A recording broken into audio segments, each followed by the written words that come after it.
The 2026 World of Outlaws season is officially underway after a weekend at Volusia Speedway Park, resulting in an upset of the Dirtcar Nationals. We'll also preview the USAC's Winter Dirt Games as they get set to kick off. Had a practice session earlier today. We'll talk a little bit about that and what we expect through the week here on today's edition of Sprint Car Central.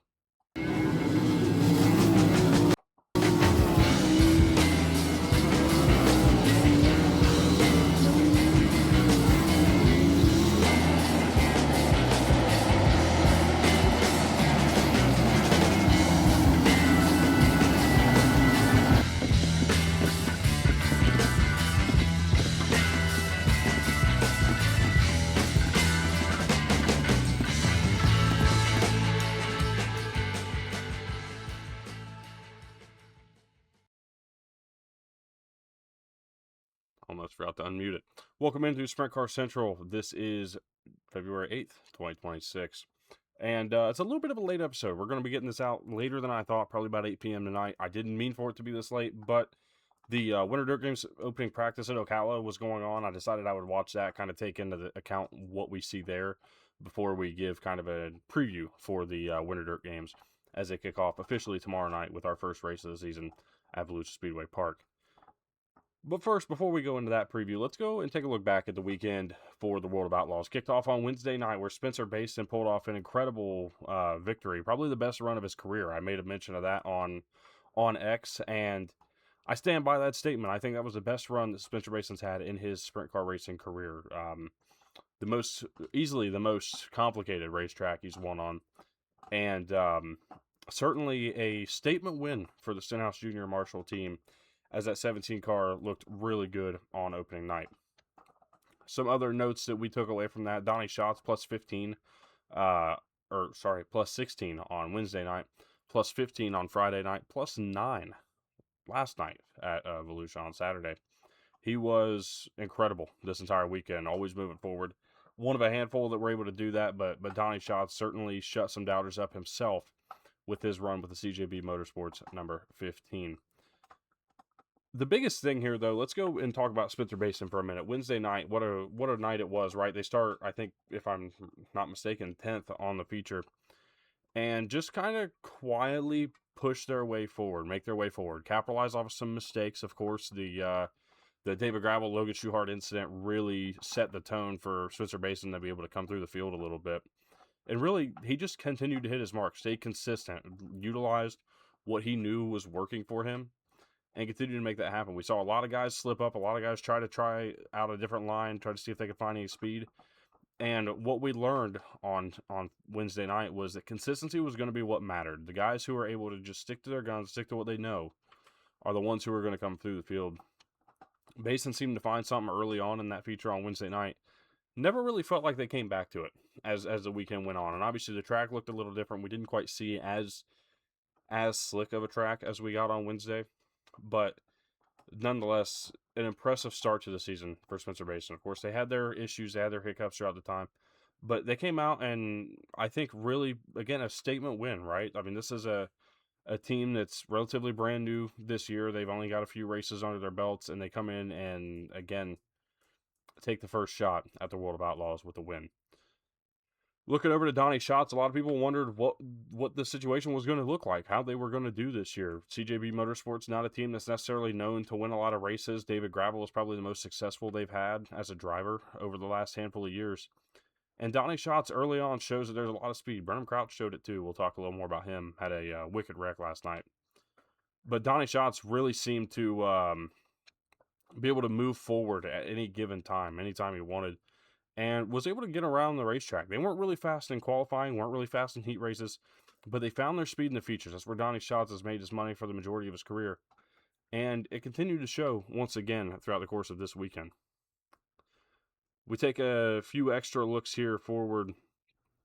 Buddy Kofoid was impressive Wednesday, Friday, Saturday. Multiple big-time runs, a plus 17 run. They got him hard charger on Saturday night. Going from 21st to 4th. But the win on Friday night, to open up the points racing season for the World of Outlaws, that I think is the biggest deal. Buddy Kofoid walks out of this race weekend even with Anthony Macri and David Gravel as points leaders. Of course, Anthony Macri not a full-timer with the World of Outlaws, so it's Kofoid and Gravel. And on racetracks that were not Volusia, Buddy Kofoid had an advantage and a distinct points advantage. The issue came on this weekend last year. We talked about it going into the weekend. It was the biggest key to my preview for Buddy Kofoid winning the World of Outlaws Championship as my prediction. It was the biggest key to this weekend. Could Buddy Kofoid and others hang with David Gravel this weekend? And what we saw was a resounding yes. Not a single win for the Big Game Motorsports number 2 car this weekend. And I think everybody would have expected that with 3 nights of racing, or even the full 4, we would have expected 1. We only got 0. Multiple great runs from David Gravel. Let's not misunderstand it. Let's not talk about this as if it's panic mode for the 2 team. But it is certainly a vote of confidence for Buddy Kofoid. It's a vote of confidence for those who picked him to win the World of Outlaws Championship. And that Roth Motorsports team has to feel good coming out of there, knowing what happened last year, knowing where they were better last year, and knowing that all lies in front of them going forward. It's going to be a great points race all season long. I think we can all agree with that. But this certainly puts a lot of momentum in the favor of that, again, the Roth 83 car. I want to move a little forward, some more other nuggets that we wanted to talk about. Kasey Jedrejek was awesome this weekend. Very, very good first weekend in that Bill Rose number 6. Had their moments, had issues at times, but this was certainly a weekend of, hey, we're going to put the series on notice that we are not completely, we're not a pushover in this Rookie of the Year race. Why would somebody think so? Well, because they don't know Kasey Jedrejek, right? There's a lot of people who don't really understand who this kid is, or have only seen that one weekend of racing at Eldora last year, where Kasey Jedrejek started on the pole, kind of faded back through the feature, but was a really impressive night for the 11N at the time. He's dubbed to be the guy for Bill Rose, the kid for Bill Rose, really. And he's I'm pretty sure by far the youngest on this tour this year. And he's got a lot of learning to do. And I think that's where people really wrote him off, right? He's going to be great in the Midwest. He's going to be great when they go to Ohio. He's going to know how to get around those racetracks. Well, what's going to happen when they go out west? What's going to happen when they go to Volusia again in March? How are things going to progress throughout the course of this season when you see places you've never seen before? That's where I think a lot of people wrote off what Kasey Jedrejek was going to do this year. I'm included in that. I certainly did not put him in there over a lot of the veterans that we know are going to be full-time this year. Scotty Thiel was good this weekend. At least more impressive than I think a lot of people expected him to be. There's going to be, Ashton Torgerson came out and set quick time on the opening night of the season on Wednesday. You've got a lot of guys who are going to come out here and be very big contenders for this Rookie of the Year race. And setting that tone early, hey, we are here. We are going to be a competitive team, and this is not going to just be the learning process. I'm going to learn quick, and I'm going to figure it out. Very impressive for Kasey Jedrejek. And they come out of the first weekend as the points leaders for the Rookie of the Year race, ahead of Scotty Thiel, by the way. That's not the top 2 I think anybody would have expected. Of course, Ashton Torgerson was probably the favorite, the most experienced driver. Of course, you also could talk about Emerson Axum as well. But it was a lot of fun to watch that 6 car find its way towards the front, especially on the Saturday night portion of the Dirtcar Nationals with the World of Outlaws Sprint Car Series. Let's close it out with the most obvious, right? Anthony Macri wins the Big Gator Championship, takes home the Dirtcar Nationals with the World of Outlaws, and certainly has set a tone early in the season. Look. Last year, the big storyline, he was a Concrete King, winning the King's Royal last year. One of the greatest performances we've seen from him in his career. And he continues to grow, improve, and impress, I think, a lot of people, especially the ones that are outside of the PA posse porch, if you will. And what he's done so far between last year, the way that year continued to build upon that momentum, and what he's kicking off the year doing this year, one of the fastest race cars in the country right now, and they continue to do it, right? The momentum has been building probably from, I would say, late 2022 all the way up to where we're at right now. Maybe late 2023. Let me rephrase that. Late 2023 to where we are now. This team continues to improve, get better, and show that they are not only just a contender on the porch, they're going to contend everywhere they go. And that is probably going to be I think one of the most fun stories to watch is see where Anthony Macri ends up on the winnings list this year, in terms of rankings on who wins the most money going forward in 2026. That'll be a storyline that I'm watching as a guy who's running a true outlaw schedule this year. So as we go ahead and shift gears, congratulations to Anthony Macri getting it done, the Dirtcar Nationals. Again, coming out of the first weekend in a tie for first in World of Outlaws points. Of course, we know that's not going to stick unless he decides he's going to run for the Outlaws points championship this year. What we do know is, again, Buddy Kofoid, David Gravel tied for that points lead. Another guy that we didn't talk about there that should have probably got a little bit of due there in that segment, Carson Macedo on the podium all 3 nights. Somehow doesn't come away with the Dirtcar Nationals Championship, likely due to the lack of wins, but he was also just out-qualified by a lot of guys throughout the course of the weekend, specifically the 3 at the top of the leaderboard.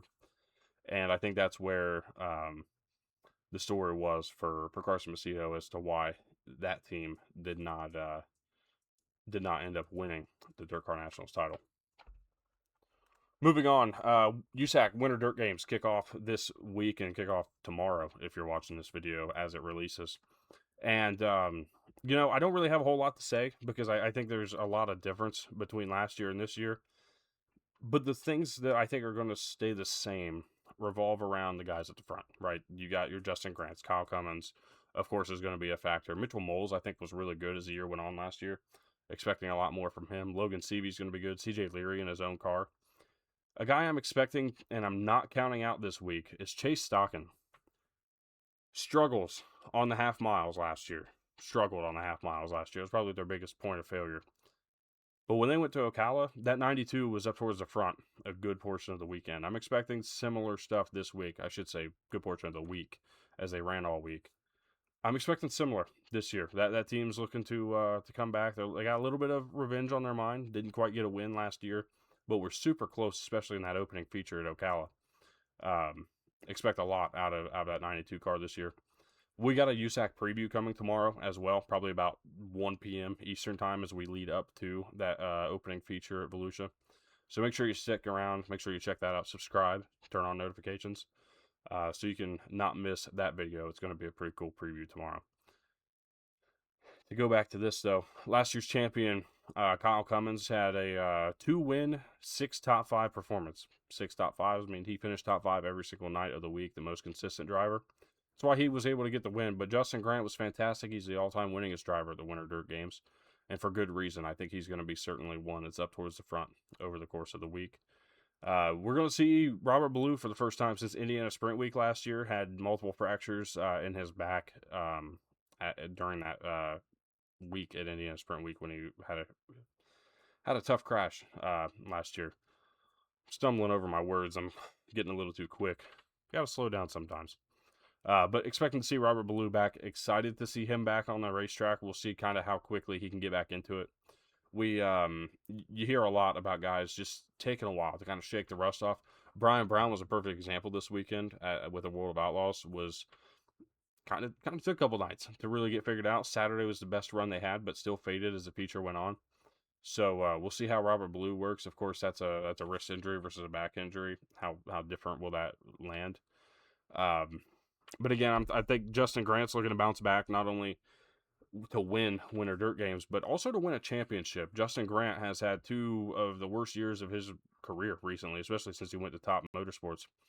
And I think that he's looking to start the year off strong with a win in Winter Dirt Games and carry that forward to getting back on the top step of the points and winning another USAC Sprint Car Championship. He was the USAC Driver Champion of the Year last year, looking to put himself again back up there for the sprint cars. Mitchell Moles is a guy that I'm really excited to watch this year, a guy who finished second last year in the USAC Sprint Car Points Championship. Will he be able to take that step forward, be able to kind of grace the top step of the podium on points? We'll see. There's a lot left to see from him still to determine that, but I definitely think it's in the cards for him. As for my Winter Dirt Games champ, I'm going to take Justin Grant. A little foreshadowing into what's going to happen tomorrow. But Justin Grant's a guy I think is going to be a serious contender for the championship this year, and it's going to start this week just by coming out and I think having probably one of the best best starts to the year he's ever had. So we'll see. I think there's a fire lit under him, especially after the way that his Chili Bowl ended, and we'll see what happens. So make sure y'all, again, leave a like, subscribe, stick around. We've got plenty more coming your way. Of course, the USAC Winter Dirt Games kickoff. We have some social media content coming your way as well. Some different things that we're going to do, some different types of coverage we're going to do. A lot of people don't cover the USAC sprint car scene. We're going to be doing just that this week. Getting a lot of coverage going for that. Those of you who are watching the Super Bowl tonight, hopefully whoever your team is wins. Pulling for the Seahawks, more Michigan and South Carolina players there. But really, I don't have a general preference. More interested in the World Series of Asphalt. Do I have that correct? I believe that's correct. Down there at New Smyrna, Jade Abedissian, a name that a lot of USAC people will be familiar with, got her first win in a super late model last night at New Smyrna. So really cool to see that for her. She's progressing her career very nicely. It's going to be fun to watch what she's able to do over the course of the year in that Mobil 1 24 car. So thank you all so much. Again, make sure you stick around. We have a USAC season preview coming tomorrow. A lot of people are going to be excited about that one. Really fun to share thoughts on the USAC seasons. And yeah, plenty more content. We also got an interview with Bobby Elliott coming out later this week as well.